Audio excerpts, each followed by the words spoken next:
The cry of a newborn echoed through a broken shack, no arms to hold her, no voice to soothe her. Only the father's words, sharp as iron. She will be sold. That night in Buckridge, Arizona, 1878, Clara Hayes, already mother to 2 little girls, faced the unthinkable. A husband's rage, a town's silence, and a secret too cruel for any woman to bear. But beyond that doorway, in the rain and dust, a stranger watched, and what he carried was not a gun, but something far more dangerous to cruelty. A heart that had known loss. Why was he there? And what would happen if he chose to step inside? Stay with me for just one more minute, and I'll tell you how a mother's courage and a cowboy's quiet defiance began a story that no one in Buckridge would ever forget. The desert night wrapped Buckridge, Arizona, in a silence that was never pure.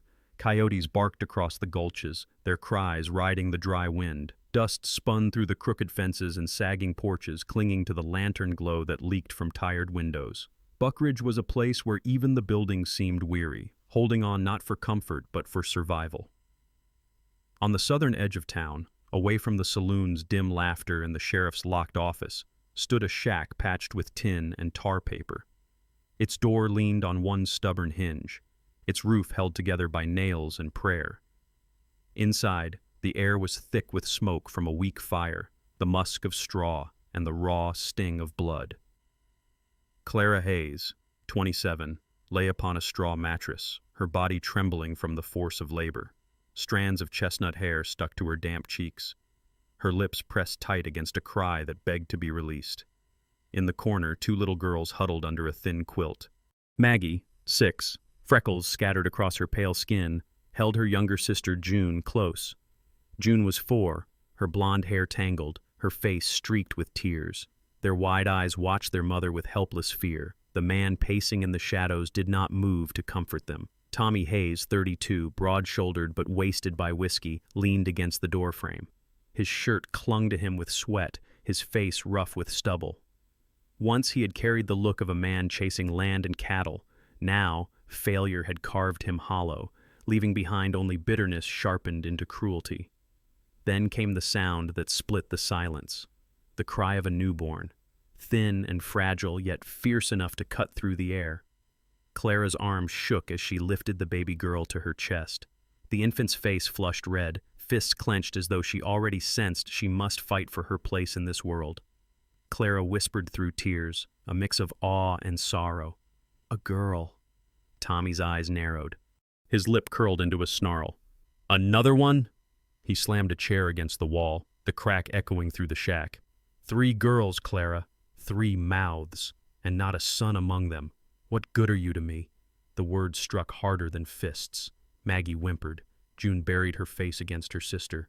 Clara pulled the newborn close, shielding her against the rage filling the room. Tommy took a slow step closer, and then another, until his shadow fell across Clara and the crying child.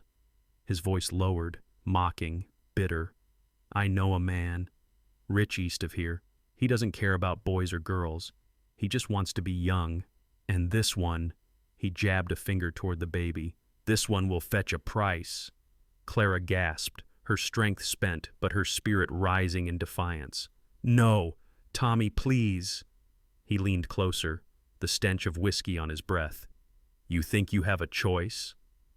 Outside, boots scuffed across hard dirt. A shutter closed quickly, neighbors pretending deafness. In Buckridge, survival meant silence. Eyes watched from cracks, but no hands reached to help. Clara's heart pounded. She remembered her father's words, long ago. Every child carried the chance of redemption.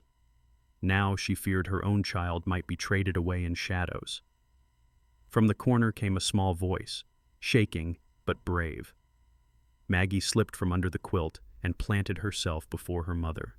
Her small fists clenched, though her knees wavered. "Don't hurt Mama," she said, no louder than a whisper. For a heartbeat, Tommy stared at the child. Then his sneer returned. "Get back." His hand lifted, fingers curling into a fist. The fire snapped in the stove. The wind pressed against the thin walls. Even the desert seemed to hold its breath. Clara clutched her infant tight, tears cutting tracks down her face, and prayed. Then came the sound, distant, steady, unmistakable. Hoofbeats. At first faint, then clearer, growing with each passing second. Clara's head turned. Tommy didn't hear, drunk on fury. A shadow grew at the gate. Through the cracks in the boards, lantern light revealed the figure of a rider astride a Mustang. Tall in the saddle, a wide-brimmed hat lowered against the wind. He sat unmoving, as if carved from the night itself, his gaze fixed upon the shack. Clara's breath caught. Who was he? An enemy? A savior? Or another danger in the dark? The baby wailed louder, the cry echoing into the desert night. Tommy's fist rose higher, ready to strike. Clara cried out. And outside, Eli Thompson's silhouette loomed larger at the threshold, still and waiting. His purpose hidden, his presence heavy with promise and threat. The newborn's cries pierced the night as Tommy raised his hand. At the gate, Eli Thompson watched, the storm of Buckridge poised to break. The shack seemed to shiver in the night wind as Tommy Hayes raised his fist. Clara cried out, clutching the infant close. Maggie pressed against her mother, June sobbing into her sister's shoulder. And then the creak of boots on dirt cut through the chaos. The door swung wide. A man stepped inside, not with a shout, not with a pistol drawn, but with a calm that unsettled even Tommy's fury. He was tall, late 30s, shoulders straight from years in the saddle. His coat was worn leather, darkened by rain. A dust-scarred hat shadowed most of his face, but the lantern light revealed hard lines carved deep by weather and silence. His eyes, steel gray, steady, met Tommy's and did not waver. This was Eli Thompson. A stranger to most in Buckridge, he had wandered into town months earlier, trading supplies, sleeping under the open sky, rarely speaking more than necessary. Rumors followed him, a widower, a man who had buried a child, a rider who carried his grief like a second shadow. He lived at the edge of the valley, on a spread too small to matter to the ranchers but enough to keep him alive. Now, in the cramped space of the shack, his presence filled the room like a storm. Tommy's fist froze midair. "Who the hell are you?" he barked, spittle flashing in the lamplight. Eli did not answer immediately. He stepped forward, boots thudding against warped boards, and set his gloved hand lightly on the back of the nearest chair, as though he belonged here. His voice was low, even. "Name's Eli. And I reckon you don't want to do what you're about to do." Tommy barked a bitter laugh. "These are my children. My wife. Ain't no business of yours."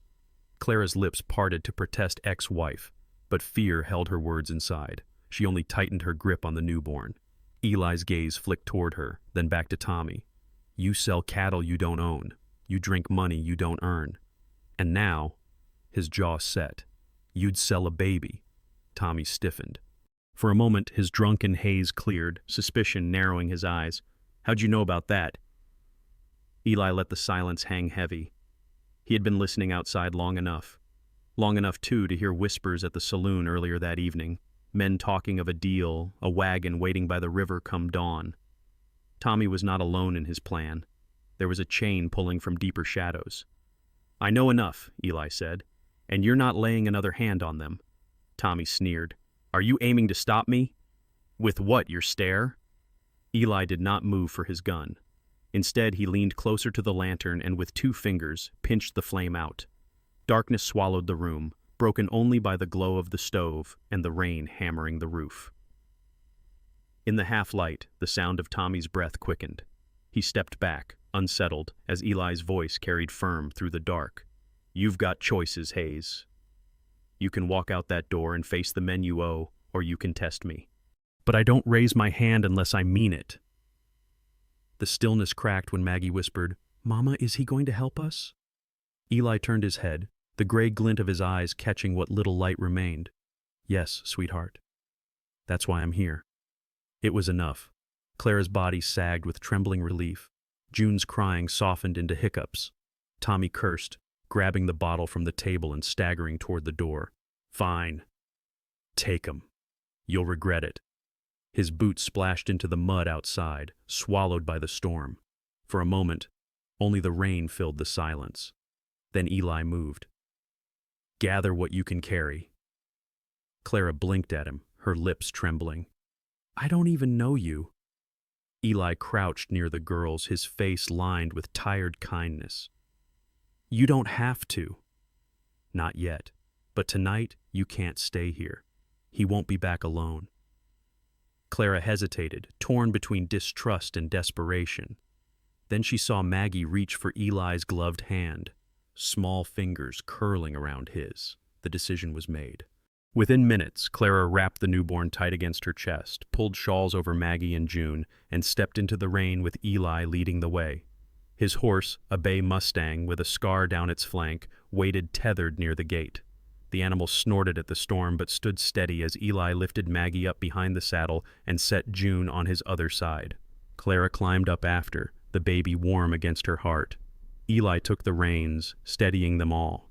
The night swallowed them as the shack fell behind. Rain slicked their faces, drenched their clothes, but Eli pressed forward, guiding the Mustang into the valley trails. Half a mile on, he halted at a ridge. Below, faint lanterns flickered through the downpour. A wagon. 2 men waited, cloaks pulled tight, faces hidden. Eli's gut twisted. The deal Tommy bragged about was real, and bigger. These men were organized, patient, waiting to collect more than just coins. He turned the horse aside, leading Clara and the girls into a deeper brush. "Not that way," he muttered. Clara leaned close, voice shaking. "Who are they?" Eli's jaw tightened. "The kind of men who don't come for one night. They'll keep coming." The rain roared louder, drowning the sound of pursuit. Yet Clara glanced back and saw, for just a heartbeat, another rider. A dark figure trailing them along the ridge, keeping distance but moving wherever they turned. Her breath caught. "Someone's following." Eli didn't look back. He already knew. "Hold the girls tight." We ride, and into the storm they went, their shadows swallowed by rain, the unknown rider still there, silent, unyielding, and too close to ignore. The storm had not eased when Eli Thompson led his horse up the ridge road toward his ranch. Rain hammered the valley, slicking the trail to mud, while thunder rolled like cannons across the mesas. Clara clung to the baby beneath her shawl, her arms aching from the strain, Maggie pressed against her side, June shivering and near asleep. Each breath of cold air stung like needles, but Eli's steady presence, his firm hands on the reins, carried them forward. At last, through the sheets of rain, a glow broke the darkness, a lantern swinging from the post of a small ranch house. The building stood plain but sturdy, its roof pitched against storms, its walls of pine holding tight against the wind. A corral stretched to one side, rails silvered with rain. Smoke rose faintly from the chimney, promising warmth. Eli swung down, mud splashing up his boots, and steadied the Mustang as Clara climbed down with the infant clutched to her chest. Maggie slid off awkwardly, clutching June's hand. The girls were soaked, hair plastered to their pale faces, but their eyes widened at the sight of shelter. "This way," Eli said simply. His voice was low, rough, but it cut through the storm with assurance. He ushered them inside. The cabin smelled of pine and smoke, with a fire snapping in the stone hearth. Rough-hewn furniture filled the single-room table, chairs, shelves lined with jars and tools. A thick quilt hung over one wall to block the draft. Clara lowered into a chair, pulling the baby closer, her whole body trembling with exhaustion. Maggie and June huddled near the fire, stretching their hands to the heat, sighing in relief. For the first time that night, their eyes softened. Eli hung his wet coat on a peg and moved to the cupboard.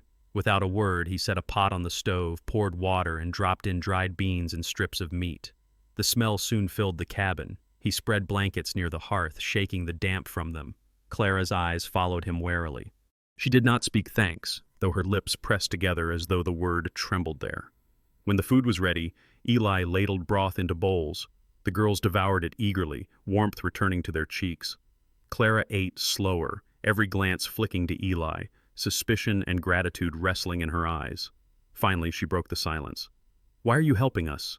Eli sat across the table, elbows braced, his face half shadowed by firelight. He studied her for a long moment, then answered quietly, "Because I know what it is to lose." Her breath caught, though she did not ask more. Maggie's small voice carried across the room. "Mama, is he going to stay with us?" Clara stiffened. "He is not." She stopped herself, her voice cracking. Eli looked at Maggie, the edges of his eyes softening. "I'll keep watch. That's enough for tonight." Later, when the children drifted to sleep under quilts near the hearth, Clara sat across from Eli, her face pale in the glow. "You think I'm a fool?" she said, voice sharp but hushed. "Men don't give without talking. My girls have seen enough of that." Eli leaned back slowly, the weight of her words settling in the silence. His jaw tightened, not in anger, but in sorrow. "You've every right to doubt me." Her fingers stroked the baby's hair, her eyes defiant. "I can't trust you." Eli nodded once. "Then don't. Trust only what you see." He glanced toward the girls, sleeping soundly for the first time in weeks. "They're safe tonight. That's what matters." Clara's lips trembled, but she said nothing more. As the fire burned lower, Eli finally spoke again, his voice rougher now, torn open. "I had a son once. Name was Samuel. He'd be about Maggie's age now. Fever took him. I took my wife, too. I buried them both in the spring ground behind this cabin." Clara looked up, startled. Eli's gaze stayed on the flames. "I thought the world was finished with me after that.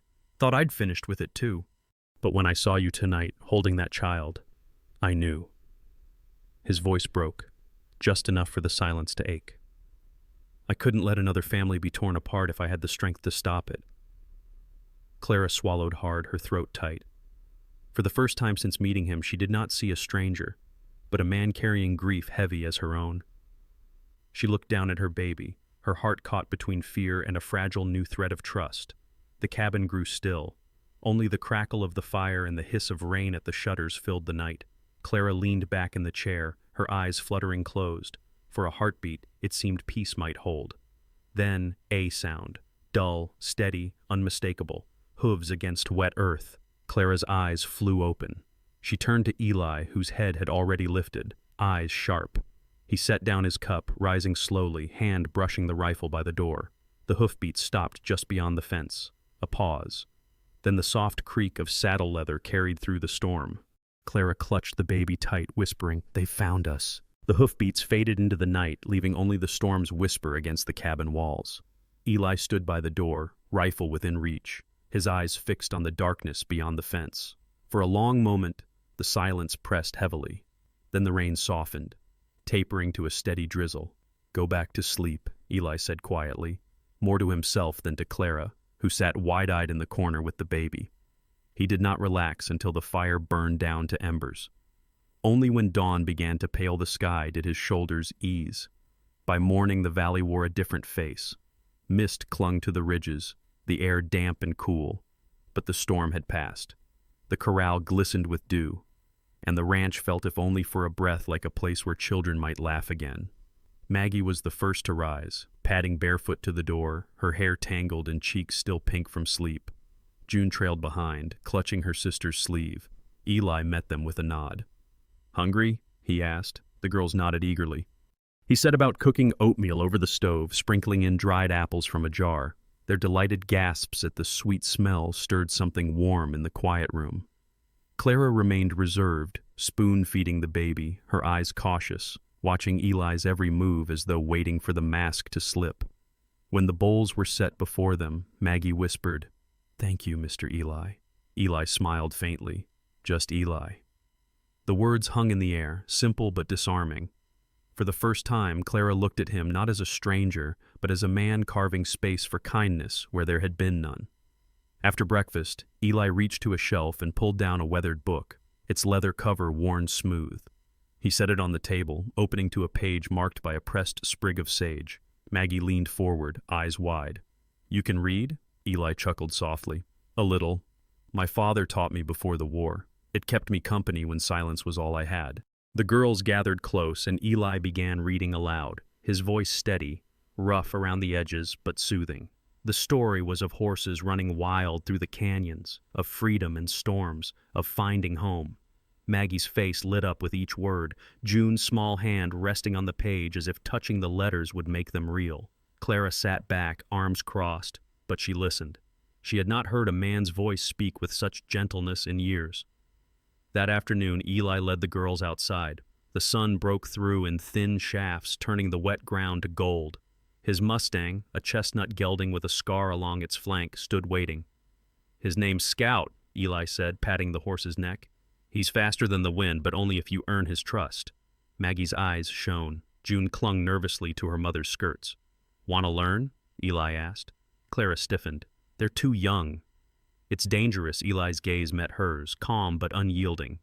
"Danger finds children whether we wish it or not. Better they learn strength in small steps than face the world unprepared." He guided Maggie's hand to the horse's mane, then showed her how to hold the reins, steady and gentle. Scout huffed but lowered his head, as if understanding the innocence before him. Maggie laughed at a sound that startled Clara. It had been so long since she had heard such joy. Eli didn't place the girls in the saddle. He only walked them alongside Scout, teaching them to sense the horse's rhythm, to move with patience, not force.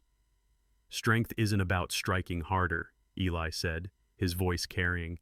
"It's about knowing when to hold steady." Clara's breath caught. For years, she had known only the weight of a man's fist. To hear another speak of strength this way was like hearing a new language. Later, when the girls napped under quilts in the cabin, Clara confronted him. "You teach them to trust you. You teach them stories. Why?" Eli sat on the porch, sharpening a tool, his face drawn in thought. "Because I've seen what happens when children grow up with only fear. Fear breeds silence. Silence breeds chains." He looked up, his gray eyes steady. "I don't believe in chains." Clara's heart ached at his words. She thought of Tommy's rage, the endless nights of dread. And here was a man who did not raise his voice, who spoke of freedom like it was something he had bled for. She whispered, almost to herself, "It feels different. Like the ground isn't breaking under my feet anymore." For the first time, Eli allowed himself a smile, faint but true. That evening, Eli brought out paper and charcoal. He showed Maggie how to sketch the outline of Scout, how to shade the muscles with soft strokes. June giggled, smearing charcoal across her cheeks. Even Clara, drawn in despite herself, traced the lines of a flower she remembered from her childhood. The cabin filled with laughter, fragile but real. Clara caught herself smiling, not the hollow mask she had worn, but a smile born from a place she thought long dead. For that moment, the shadows of Buckridge felt far away. Night fell. Eli banked the fire, the cabin wrapped once more in silence. Clara laid the baby down, then lingered by the window. She breathed slowly, willing herself to trust the warmth she had felt that day. Then movement. Out beyond the fence line, in the hush of moonlight, a shape shifted. The gleam of metal caught her eye, then vanished. Her heart seized. She pulled back from the window, whispering to Eli, "They're out there." Eli's hand tightened on the rifle. The fragile piece of the day shattered. The night air was brittle, sharp with the lingering smell of rain and smoke. Clara's whisper still hung in the cabin. "They're out there." Eli's jaw set as he shifted the rifle in his grip, listening.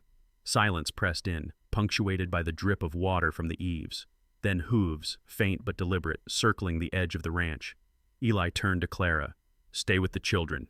Keep low." Clara clutched the baby tighter, her eyes wide with fear but burning with resolve. Maggie, half awake, whispered, "Mama?" Clara hushed her, pulling both girls closer.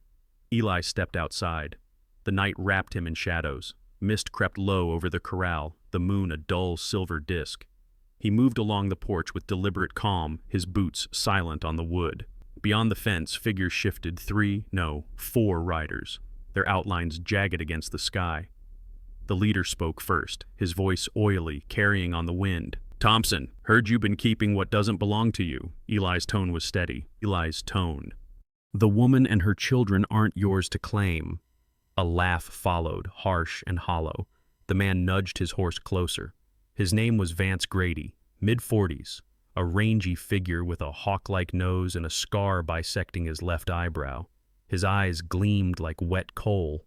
Once a cattle hand turned drifter, now the head of a crew that thrived on fear. "You think you can keep 'em safe out here? We've got orders, and orders don't wait." Eli shifted, resting his hand on the post. He spoke with quiet finality. "Orders break. Families don't." Behind Vance, 2 more men chuckled. One was broad-shouldered, missing teeth, the other wiry with a twitching jaw. Their horses stamped impatiently, nostrils flaring. Eli raised his voice, carrying to the barn. "Now!" Suddenly, lanterns flared to life. From the dark corners of the ranch yard, 2 men emerged from Buckridge. Samuel Ortega, a stout rancher with a limp, and Henry Calloway, younger, freckled, clutching a rope coiled at his side. Both had come quietly when Eli sent word earlier that week, suspecting trouble. Startled, the riders reined back. Eli's voice cut through. "You came thinking this was mine alone, but you misjudged. Buckridge ain't blind anymore." Vance spat, but unease flickered in his eyes. "You think 2 tired farmers and 1 washed-up cowboy can hold us off?" Eli's reply was calm. "Don't need to hold you off. Just need to box you in." He whistled low. The Mustang, Scout, bolted from the corral with a raw snort, driving between the riders. Their horses spooked, scattering, colliding against each other. Samuel and Henry pulled the ropes taut across the gate, snapping one rider clean off his saddle into the mud. The ambush was simple, not bloody, but precise. The fight that followed was not of bullets, but of wits. Eli lunged forward, knocking Vance's revolver from his hand with the butt of his rifle. Samuel used his weight to pin the wiry outlaw, while Henry looped rope fast around the legs of the fallen man. In less than 5 minutes, 3 of the 4 were bound, cursing in the dirt. The 4th tried to bolt, but Scout reared, cutting him off. Eli advanced, calm, rifle never firing a shot. The outlaw threw down his weapon, snarling. Clara, watching through the window, gasped. She had seen violence countless times under Tommy, but never resistance carried out with such restraint. No screaming gunfire, no bloodshed, just resolve, quick thinking, and a will unbroken. As the dust settled, a lantern beam swept across the yard. A rider approached from the east, broad-shouldered, his badge catching the light. Sheriff Larkin reined in, his weathered face stern under the brim of his hat. Late 50s, gray-streaked hair, and eyes that had long since tired of excuses. He surveyed the scene, Eli standing steady, outlaws bound, Clara holding her children in the doorway. "What's this then?" His tone was sharp, suspicious. "Looks like vigilante work." Henry bristled. "Sheriff, these men came for Clara's girls." Eli stopped them. Larkin dismounted slowly, boots crunching gravel. He approached Eli, eyes narrowing. "Heard your name before. Trouble follows you." Eli didn't flinch. "Trouble was already here. I just stood in its way." The sheriff studied him for a long beat, then turned to Clara. "Ma'am, is that true?" Clara, trembling but resolute, lifted her chin. "If it weren't for him, we'd be gone by now. He's not the danger here." For the first time, Eli saw a spark of fire in her words, not fear, but conviction. Larkin exhaled slowly, then nodded. "All right. These men will ride into town in irons, and Buckridge will know who stood for what's right." The sheriff's tone shifted. "Thompson, I misjudged you. Seems we need more men who can end a fight without filling the ground with bodies." Eli gave a single nod. No triumph showed on his face, only quiet acceptance. Vance, bound and seething, spat at the ground. "You think this ends here?" "There's more where we came from." Eli leaned close, his voice low but cutting. "Then they'll find Buckridge ready." By dawn, the yard was littered with the remnants of the struggle. Mud churned by hooves, ropes biting into wrists, lanterns burned low. Clara stepped out with Maggie and June, clutching them close as they watched the outlaws loaded into the sheriff's wagon. The girls stared wide-eyed at the sight of men once terrifying, now helpless, tied and dragged away. Maggie whispered, "Mama, they can't hurt us anymore?" Clara knelt, her arms encircling her daughters. "No, darling, not like before." For the first time, the balance of power had shifted. Clara saw it, felt it. The strength was no longer in the hands of those who sought to harm, but in the unity of those who chose to protect. Yet as the wagon rolled toward Buckridge, the morning light revealed a truth Clara could not ignore. The story was not finished. The courthouse of Buckridge stood low and square against the morning sun, its adobe walls the same color as the dust of Arizona itself. By mid-morning, townsfolk pressed along the boardwalk and clustered at windows, whispering behind gloved hands. The trial was not long, there was never much doubt. But for Clara Hayes, each minute felt stretched thin, like a thread about to snap. Inside, Clara sat with her back straight, June nestled beside her, Maggie holding her hand. Her auburn hair, uncombed after the restless night, caught the sunlight that streamed in through the shutters. The bruise along her jaw had faded into a yellow shadow, but it was not gone. She wore the same calico dress she had mended twice already, yet she carried herself with a dignity that no torn hem could erase.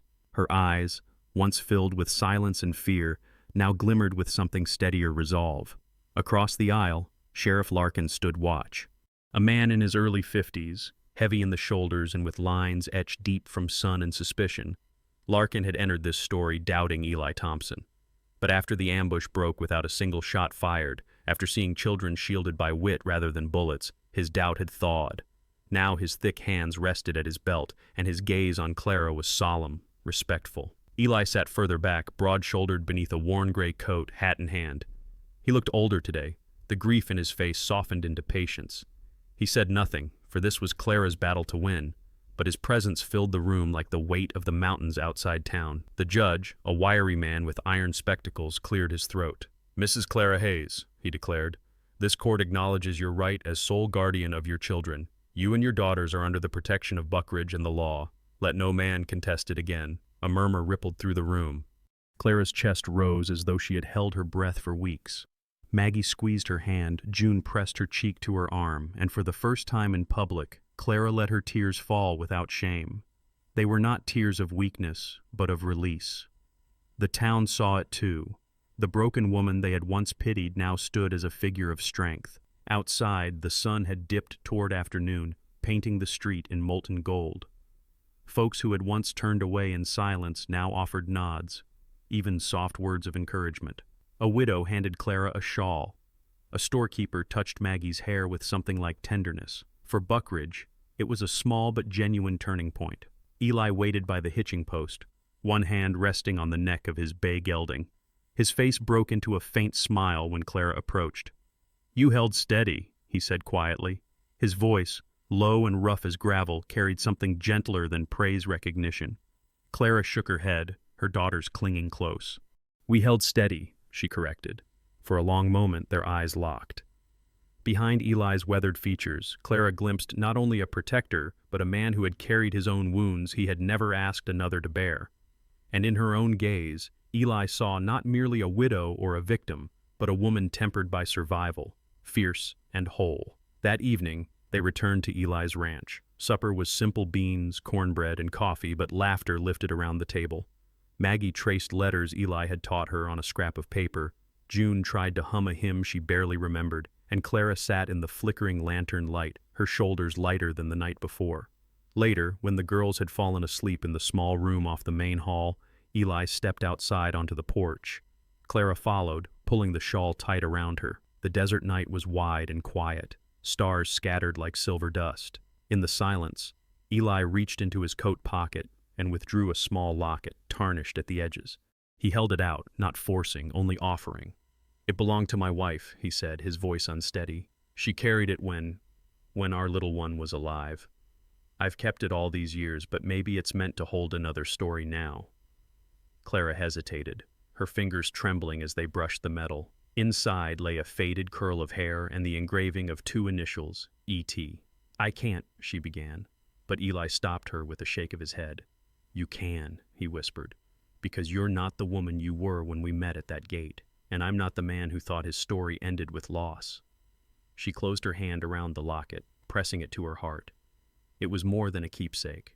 It was a bridge from grief into hope, from past into future. The days that followed unfolded like dawn after storm. Clara worked alongside Eli, tending the garden and mending tack, while Maggie and June learned to care for the horses. Sheriff Larkin visited, offering supplies and a promise of vigilance against further threats. Slowly, the ranch grew not only into a sanctuary, but into a home.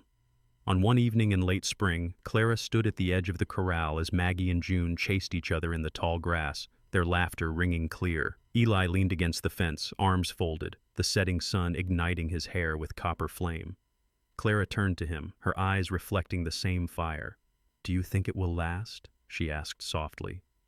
Eli looked toward the horizon, where the land stretched endless and free. "It will," he answered, "because you made it last."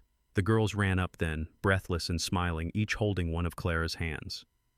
Together, they stood in the light of the fading sun, shadows stretching long across the earth. For the first time, there was no fear of what came after, only the fullness of the moment, and the promise it carried. And so the family that had once been broken by cruelty found itself mended not by force, but by courage. kindness, and trust. The prairie wind stirred, lifting Clara's hair as the last light poured gold across the ranch. In that glow, the story of Buckridge did not end, it only began anew. In the dust of Buckridge we saw more than hardship, we saw the rebirth of courage.